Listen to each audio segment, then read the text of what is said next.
This is my story to tell. Today we celebrate 1 year in store, y'all. Lanice Finesse Boutique was established March 8th, 2019, right before COVID hit us, y'all. I started a business as a sole proprietor on March 8th, and 5 days later, it became an LLC, and we launched the following day. Y'all, when I tell you I didn't know what I was doing or how I was going to do it, I just knew that I had my makeup supporters standing behind me 100%, y'all. So I took the leap of faith and I did it. I started in my living room, and every house I had after that, I had a bedroom for my inventory, y'all.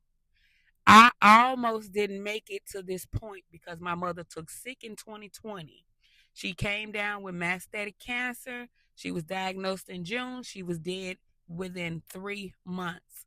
I had picked up my entire life to go and take care of her. In the midst of me doing that, I gave up my apartment. Y'all, I had to move my child to another state. She had to attend a school she didn't want to go to, but she did it. And she was there for me, and I was there for her, y'all. I was getting ready to divorce my husband, but one thing I wasn't willing to let go was my business. That was the only thing that I had to call my own. And it was my baby, and I was determined to grow that thing, y'all. Even though I thought I was doing well after her death, I wasn't. And it was visible to my children. So we all came together and we moved to Virginia, y'all. I was able to get well enough to stand on my own 2 feet because losing a parent is the worst thing ever. And I wish it on nobody, y'all. But it happened to me. And God gave me children that breathe the life back into me. The same breath that I gave them when I was pushing them out. My son had got an apartment, and they let me lay in that room for about 3 months with no job, y'all. They was paying that $1,500 a month in rent, light, heat, gas, hot water, y'all. Them kids wasn't playing about their mama. They was checking on me like, girl, okay, when you going back to the healthcare field?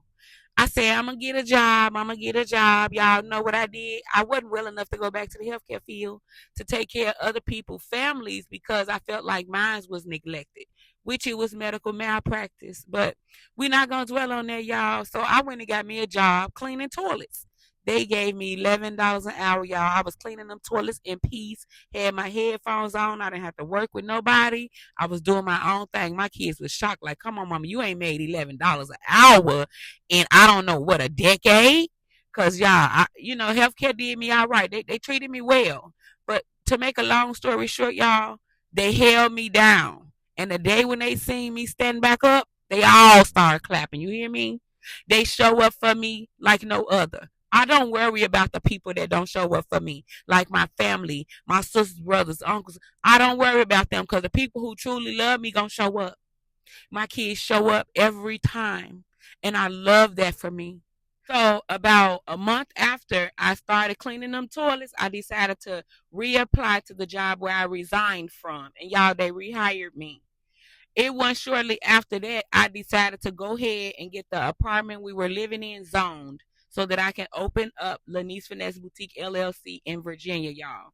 I went through so much to get that apartment zoned that when it took place and it happened for me, I didn't know if I wanted to be happy, mad, sad, or just thanking God, y'all. But they zoned the apartment. They let me open up the business there. I just couldn't bring any customers there because it was living quarters. And so I did that for like a year, y'all. And I started getting back on good terms with my husband. And I decided to go over the road with him for a year, a little over a year. And I shut the boutique down. At that time, I wanted to keep the business open, but I knew I couldn't. I had to work on my marriage. So that's what I did. But I was destined to get back to San Antonio because I knew I wanted to open me an in-store location, y'all. And God blessed me to get into the Painted Tree Boutiques. I started off with a 6 by 10 space, and now I have a little over 230 square feet, which is a lot of space, y'all. And I'm just so grateful. I don't know who this is going to help, but if you're in a position where you want to have your business and you want to keep it, but you're ready to throw the towel in, baby, don't do it. So many times I wanted to throw the towel in, but I couldn't find it in me, y'all. When I tell you, holding on to the business, I became homeless. I was Ubering, donating plaza to keep up my inventory supply. Like, y'all, sometimes you got to sacrifice to get what you want out of life. Sometimes it may require a new company, a new location, new mindset, y'all. You have to make sure what you're doing is what you really want to do. And I'm not where I want to be, but I know God going to take me there. I am so grateful to be where I am today.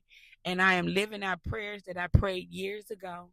And I can't imagine where I'm going to be on the prayers that I'm praying today. I'm sharing my story on today because y'all have been through some trials and tribulations. And if I didn't give up and I didn't throw the towel in, I know you ain't got to do it either. You just got to stay focused. Consistency is key. And that is something I'm working on every day as a mother, a wife, and a business owner. I love y'all. And until next time, be blessed.